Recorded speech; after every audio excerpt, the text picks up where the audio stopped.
तो hello guys, कैसे हैं आप लोग। आज 3 तारीख है और आज आप लोगों का अंडरस्टैंडिंग इंडिया का एग्ज़ाम हुआ। तो आप लोग कमेंट करके बताइएगा कि आप लोगों का एग्ज़ाम कैसा गया। और जो लोग मेरा वीडियो को देखे होंगे पार्ट 1 से जो 5 तक मैं बनाया था, यदि उसको देखे होंगे तो आप लोगों का एग्ज़ाम काफ़ी अच्छा गया होगा, क्योंकि जो क्वेश्चन आया है अधिकांश जितना मैं क्वेश्चन दिया था गेस करके वही सबसे क्वेश्चन आया है। तो पर काफ़ी बच्चे का मैसेज भी आ रहा था कि एग्ज़ाम आज का बहुत अच्छा आया। ठीक है, मैं भी क्वेश्चन देखा, क्वेश्चन बहुत अच्छा था। कोई कोई क्वेश्चन जो था उसको घुमा दिया था। और बाकी जो 40 प्लस जो क्वेश्चन था, 40 प्लस में क्वेश्चन कहूँगा कि मेरा जो दिया था गेस्ट पेपर में दिया था 5 सेट, वही 5 सेट से आया था। तो मैं उम्मीद करता हूँ कि आप लोगों का एग्ज़ाम बहुत अच्छा गया होगा। तो यहाँ पर मैं बोला था कि क्वेश्चन पेपर सेंड कर दीजिएगा, तो यहाँ पर कुछ बच्चे सेंड कर दिए हैं क्वेश्चन पेपर। तो चलिए इसका आंसर की देख लेते हैं और देखते हैं कि आप लोग जो है कितना सही किए हैं। ठीक है, आप लोग मिलाते चलिएगा। तो पहला यहाँ पर क्वेश्चन देखिए, कहा पहला क्वेश्चन है कि भारत में श्वेत क्रांति का जनक किसे कहा जाता है। तो श्वेत क्रांति के जनक कौन है? तो वर्गीज कुरियन। ठीक है, यहाँ पर एम एस स्वामीनाथन नहीं होगा, ये गलत होगा। क्यों एम एस स्वामीनाथन कब नहीं होगा? क्योंकि मैं बोला था कि हरित क्रांति के जनक है एम एस स्वामीनाथन। जो श्वेत क्रांति है उसको वर्गीज कुरियन जो है वो जनक हैं श्वेत क्रांति का। ठीक है, जिसमें क्या हुआ था कि दूध का उत्पादन हुआ था। चलिए यहाँ पर क्वेश्चन नंबर 2 क्या है कि भारत में मुद्रा नोट की कौन सी संस्था जारी करती है। तो सबको पता है कि भारत में पैसा कौन छापता है, तो भारतीय रिजर्व बैंक।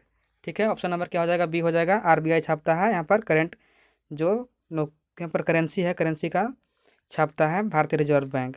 ठीक है, चलिए अगला क्वेश्चन 3 नंबर क्या है कि आप देखिए यहाँ पर क्या पूछ दिया। आरबीआई का फुल फॉर्म पूछ रहे हैं, किसको पता नहीं है कि आरबीआई का फुल फॉर्म क्या होता है? भारतीय रिजर्व बैंक होता है, ऑप्शन नंबर ए हो जाएगा। ठीक है, चलिए क्वेश्चन नंबर 4 यहाँ पर देख लीजिए। क्वेश्चन नंबर 4 क्या है कि किस पंचवर्षीय योजना का हरित क्रांति से जोड़ा जाता है। तो यहाँ पर मैं बताया था कि जो तीसरी पंचवर्षीय योजना हुआ था, जिसमें क्या हुआ था यहाँ पर आत्मा इकोनॉमी बनाना था। ठीक है, यानी कि आत्म अर्थव्यवस्था बनाना था। तो उसको तृतीय पंचवर्षीय योजना में जोड़ा गया था। पहला जो पंचवर्षीय था उसमें क्या हुआ था कि यहाँ पर कृषि अधिक उगाया गया था। दूसरा पंचवर्षीय योजना में यहाँ पर फैक्ट्री पर ध्यान दिया गया था। और तीसरा जो हरित क्रांति आया था, कब आया था? 1961 में आया था, 1961 में आया था। तो आप लोग ऐसे भी जान सकते हैं। और तीसरा उन्हें कितना चला था? तीसरा जो हरित क्रांति था, सॉरी, तीसरा जो पंचवर्षीय योजना था वो 1961 से 1966 तक चला था। ठीक है, तो आप लोग ऐसे भी दिमाग लगा कर इसका आंसर सही कर सकते थे। यहाँ पर पंचवा नहीं होगा, तीसरा होगा। मैं बोला था कि तीनों पंचवर्षीय योजना से एक क्वेश्चन आएगा और उसको मैं अच्छे से समझाया था। यहाँ पर बच्चा जो है गलत कर दिया है, इसका गलत हो जाएगा। चलिए क्वेश्चन नंबर 5 क्या कर रहा है कि किस देश का राष्ट्रीय आय को सामान्यतः किससे मापा जाता है। तो किसी भी देश का जो आय है उसको जीडीपी से मापते हैं, जिसको जिसको फुल फॉर्म क्या होता है? सकल घरेलू उत्पाद होता है। मान लीजिए कोई भी देश का आय है, राष्ट्रीय आय है, उसको जीडीपी के माध्यम से मापते हैं, यहाँ पर सकल घरेलू उत्पाद हो जाएगा। चलिए नेक्स्ट क्वेश्चन क्या कर रहा है, अगला क्वेश्चन यहाँ पर है कि खनन गतिविधियाँ किस क्षेत्र के अंतर्गत आती हैं। तो जो खनन है वो खनन जो है आप लोग कैसे का अंतर्गत आता है? 1 मिनट। ठीक है, क्या क्वेश्चन कर रहा है कि जो खनन है, खनन कहाँ आता है? तो खनन जो है प्राथमिक में आता है। खनन गतिविधि कहाँ से आता है? प्राथमिक में आता है। और द्वितीय में कौन आता है? विनिर्माण का। और तृतीय जो है उस सेवा क्षेत्र में आता है। ठीक है, सबको पता होगा कि जो प्राथमिक क्षेत्र है उसमें खनन हो गया, ये सब कृषि हो गया।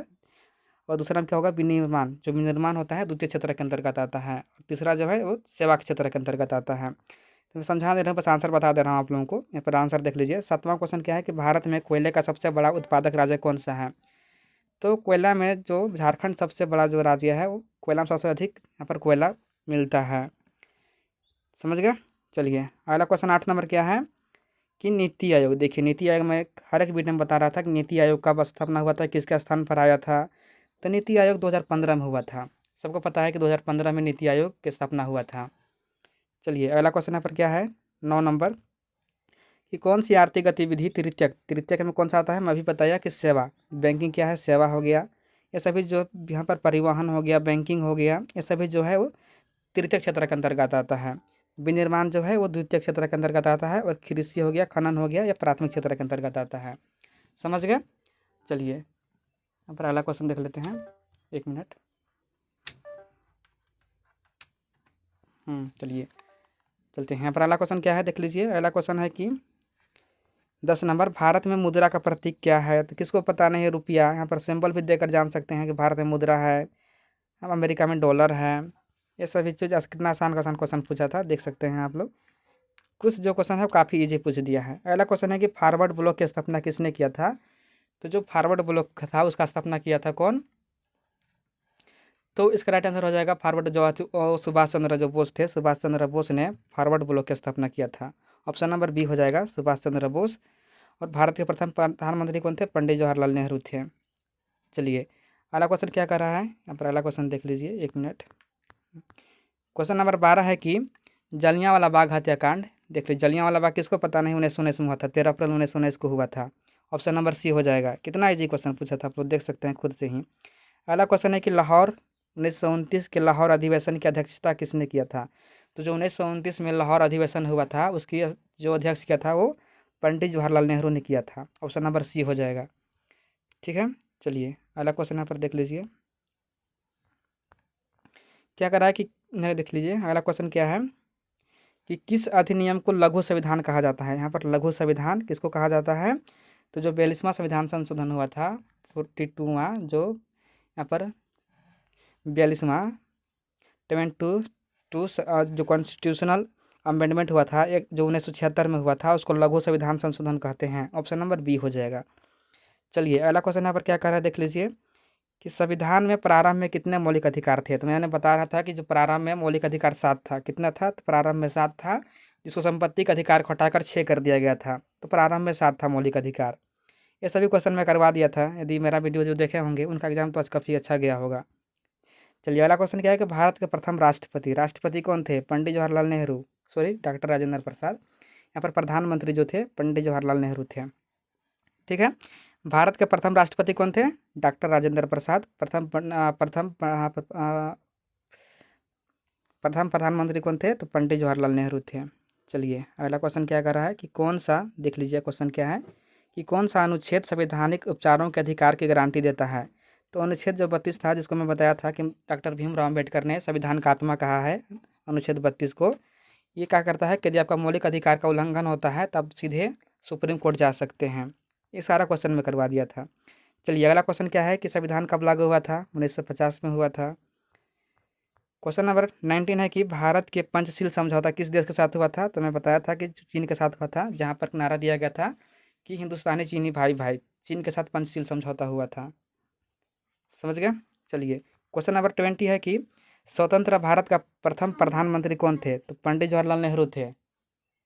प्रथम कौन थे? प्रथम प्रधानमंत्री पंडित जवाहरलाल नेहरू थे, समझ गए। चलिए अगला क्वेश्चन यहाँ पर देख लीजिए क्या है कि झारखंड का कौन सा शहर स्टील सिटी के नाम से प्रसिद्ध है? तो स्टील सिटी के नाम से कौन प्रसिद्ध है? जमशेदपुर। यहाँ पर क्या होता है? स्टील की फैक्ट्री है जमशेदपुर में। चलिए अगला क्वेश्चन क्या है कि संथाल विद्रोह का नेतृत्व किसने किया था? तो जो मैंने इसको रात में ही करवाया था कि सिंधु कान्हू और भैरव, जो चांद और भैरव जो 4 भाई थे उन्होंने किया था, लेकिन यहाँ पर ऑप्शन में 2 दिया है, सिंधु और कान्हू। सिद्धू कान्हू ने किया था संथाल विद्रोह का नेतृत्व। और संथाल विद्रोह कब हुआ था? मैं सभी बताया था, संथाल विद्रोह, कोल विद्रोह, जितना भी विद्रोह था, उलगुलान विद्रोह, सभी का मैं करवा दिया था। तो आप लोग अच्छे से पढ़े होंगे तो आप लोग अच्छा किए होंगे। यहाँ पर अगला क्वेश्चन देखिए क्या है कि संथाल विद्रोह किस वर्ष हुआ था? तो मैं बताया था कि 1855 से 56 में, 1855, ठीक है, 55 56 में। तो यहाँ पर 55 दिया है तो 55 यहाँ राइट आंसर हो जाएगा। 56 रहता तो 55 56 तो वो होता, लेकिन 57 यहाँ पर नहीं होगा, 57 गलत है क्योंकि 57 है ही नहीं है वहाँ पर। चलिए अगला क्वेश्चन है कि धरती आबा के नाम से कौन आदिवासी प्रसिद्ध थे? तो धरती आबा बिरसा मुंडा, इसको भी मैं रात में करवाया था। यदि आप लोग मेरा वीडियो देखते होंगे तो आप लोगों को काफ़ी अच्छा गया होगा एग्जाम। अगला क्वेश्चन है कि झारखंड की राजधानी कहाँ है? तो झारखंड की जो राजधानी है वो रांची में है, उप राजधानी दुमका में है। अगला क्वेश्चन है कि किस संविधान संशोधन द्वारा मौलिक कर्तव्य जोड़े गए थे? तो ये सभी क्वेश्चन में करवा दिया था, 42वां संविधान संशोधन। नेक्स्ट क्वेश्चन है कि वर्तमान में भारतीय संविधान में कितने मौलिक कर्तव्य है? 11 है।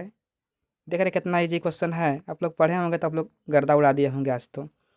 चलिए अगला क्वेश्चन है कि देखिए यहाँ पर क्या है, पंचायत चुनाव कौन सी संस्था कराती है? तो पंचायत चुनाव राज्य निर्वाचन आयोग कराती है। जो पंचायत के चुनाव है वो राज्य की जो निर्वाचन आयोग है वो संपन्न कराती है। चलिए अगला क्वेश्चन यहाँ पर क्या कह रहा है, देख लीजिए कि झारखंड स्थापना दिवस किस जयंती पर मनाया जाता है? बिरसा मुंडा के जयंती पर। यहाँ पर मैं 40+ जो क्वेश्चन दिया था, 40+ आप लोगों का मैं जो क्वेश्चन दिया था गेस करके, वहीं से आप लोगों का क्वेश्चन मैच हो रहा है। आप लोग अच्छे से पढ़े होंगे तो आप लोगों का काफ़ी अच्छा एग्जाम गया होगा। देखिए भी क्वेश्चन में करवा दिया था कि बिरसा मुंडा ने किस जनजातीय आंदोलन का नेतृत्व किया था? तो शाम में ही करवाया था इसको कि उलगुलान आंदोलन। इसका मैं डेट भी बताया था आप लोगों को, आप लोगों को याद होगा तो। अगला क्वेश्चन है कि चंद्रगुप्त मौर्य के दरबार के में यूनानी राजदूत कौन थे। मैं ये क्वेश्चन नहीं करवाया था कि चंद्रगुप्त मौर्य के दरबार में यूनानी राजदूत कौन थे। ये थे मेगस्थनीज। कौन थे? मेगस्थनीज थे। और इन्होंने एक पुस्तक का नाम लिखा है। कौन लिखा है? इंडिका। इंडिका आप लोग जाने होंगे, तो मेगस्थनीज ने ही लिखा है। अगला क्वेश्चन है कि शायद वो क्वेश्चन आगे दिया हुआ है। अगला क्वेश्चन देखिए 32 नंबर क्या है कि किस नदी को बिहार का शोक कहा जाता है। ये तो जनरल नॉलेज से क्वेश्चन है, सबको पता है कि कोसी नदी को बिहार का शोक कहा जाता है। अगला क्वेश्चन है कि भारत की सबसे ऊंची पर्वत चोटी कौन सी है। तो जो भारत की सबसे ऊंची पर्वत चोटी है, ये भी सबको पता होगा। ये क्वेश्चन हालांकि मैं नहीं करवाया था, लेकिन कोशिश से भी क्वेश्चन जो है वो काफ़ी इजी क्वेश्चन है।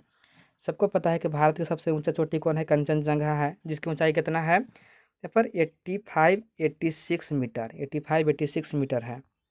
चलिए, अगला क्वेश्चन क्या है कि मगध का राजधानी कौन सी प्राचीन नगर था। तो जो इनका हिस्ट्री ऑनर्स होगा ये सब पढ़ना था आप लोगों को। पाटलिपुत्र था, जो भी वर्तमान में बिहार में है, पटना को बोलते हैं। देखिए अगला क्वेश्चन वही है कि इंडिका का पुस्तक किस रचना सॉरी इंडिका पुस्तक की रचना किसने किया था। तो मेगस्थनीज ने किया था। जो इंडिका पुस्तक है उसका रचना मेगस्थनीज ने किया था। समझ गए? चलिए, अगला क्वेश्चन क्या है कि हर्षवर्धन किस वन से संबंधित थे। तो हर्षवर्धन यहाँ पर वर्धन वन से संबंधित है। यहाँ पर देखिए वर्धन लिखा हुआ है। यदि आप लोग गेस भी किए होंगे तो सही कर दिए होंगे। अगला क्वेश्चन यहाँ पर क्या है कि ब्रह्मपुत्र नदी का प्राचीन नाम क्या है। ये क्वेश्चन मैं नहीं करवाया था। तो विपाशा, सॉरी विपाशा नहीं होगा, लोहित होगा। लोहित नाम था। क्या था? लोहित नाम था। ब्रह्मपुत्र नदी का प्राचीन नाम लोहित था। यहाँ पर विपाशा गलती होगा। चलिए नेक्स्ट क्वेश्चन क्या है 8 नंबर कि हड़प्पा सभ्यता में किस धातु का व्यापक उपयोग हुआ था। ये क्वेश्चन में करवाया था। कांसा। कांसा धातु का हम लोग उपयोग कर रहे थे। और किस धातु से अनजान थे? तो लौह धातु से अनजान थे। अगला क्वेश्चन है कि अजंता गुफाएं किस राज्य में है। महाराष्ट्र में है। अजंता की गुफाएं कहाँ पर है? महाराष्ट्र में है। चलिए, अगला क्वेश्चन यहाँ पर क्या है कि महाभारत का रचना किसने किया था। महाभारत का रचना कौन के थे? तो वेद व्यास के थे। यहाँ पर वाल्मीकि नहीं होगा। वाल्मीकि कौन के थे? तो वाल्मीकि जो थे वो रामायण की रचना किए थे। और पन्निनी कौन किए थे? तो व्याकरण की रचना पन्निनी ने किया था। चलिए, ये सभी चीज़ आप लोगों को याद होगा। अगला क्वेश्चन क्या है कि 1882 में शिक्षा की समीक्षा हेतु कौन सा आयोग नियुक्त किया गया था। ये क्वेश्चन में करवाया था। तो ये कौन था? हंटर आयोग। ऑप्शन नंबर हो जाएगा कौन सा? ये हो जाएगा यहाँ पर हंटर आयोग हो जाएगा। समझ गया? चलिए, अगला क्वेश्चन क्या है 42 नंबर कि भारत में आधुनिक शिक्षा का जनक किसे कहा जाता है। तो राजा राम मोहन राय को। राजा राम मोहन राय को भारत के आधुनिक शिक्षा का जनक कहा जाता है। चलिए, अगला क्वेश्चन क्या है कि विश्वविद्यालय अनुदान आयोग की स्थापना कब हुआ था। ये क्वेश्चन भी मैं करवाया था। कब होगा? 1956। कितना हो जाएगा? 1956 को हुआ था।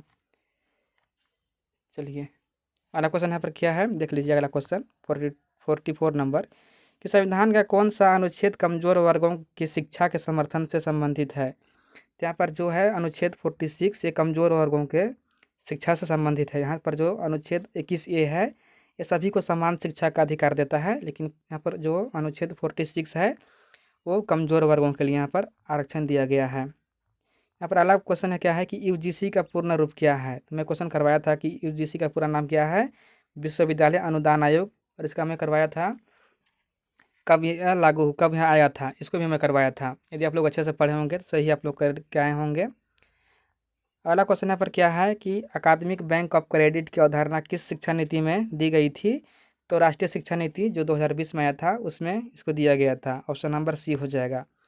नेक्स्ट क्वेश्चन है कि भारत में किस विश्वविद्यालय को सबसे पुराना आधुनिक विश्वविद्यालय कहा जाता है। तो यहाँ पर कलकत्ता का जो विश्वविद्यालय है वो सबसे पुराना विश्वविद्यालय है। अगला क्वेश्चन 48 नंबर क्या है देख लीजिए कि NEP 2020 किस वर्ष स्वीकृति मिली थी। यहाँ पर देख लीजिए 2020 कब मिला था। 2020 में मिला था। 2020 में आया था। तो क्वेश्चन नंबर 49 है कि किस मुगल सम्राट ने अनेक मदरसों की स्थापना किया था। तो अकबर जो था वो अनेक मदरसा क्या था जहाँ पर उच्च शिक्षा प्राप्त किया जाता था, उसका स्थापना अकबर ने किया था अनेक। ठीक है, अगला क्वेश्चन क्या है 50 नंबर और आखिरी क्वेश्चन कि कौन सा प्राचीन विश्वविद्यालय बौद्ध अध्ययन के लिए प्रसिद्ध है। तो नालंदा जो बिहार में है वो बौद्ध अध्ययन के लिए सबसे महत्वपूर्ण है। ठीक है गाइज, तो ये आप लोगों का 50 क्वेश्चन और आप लोग कमेंट करके बताइएगा कि आप लोग कितना सही किए हैं। यदि मेरा वीडियो देखते होंगे तो सभी के यहाँ पर 40+ सही हुआ होगा, यदि आप लोग मेरा वीडियो देखे होंगे तब। और आप लोग कहीं अंत से पढ़े होंगे तो आप लोग कमेंट करके बताइएगा कि कितना आप लोग सही किए हैं। और IKS के लिए IKS का मैं तैयारी करवाने वाला हूँ अभी। तो IKS के लिए मैं काफ़ी अच्छा से बेहतरीन तरीके से तैयारी करवाऊँगा, जैसे आप लोगों को बाकी सब्जेक्ट की तैयारी करवाया हूँ, चाहे मेजर, माइनर, सेक, अंडरस्टैंडिंग, भैक,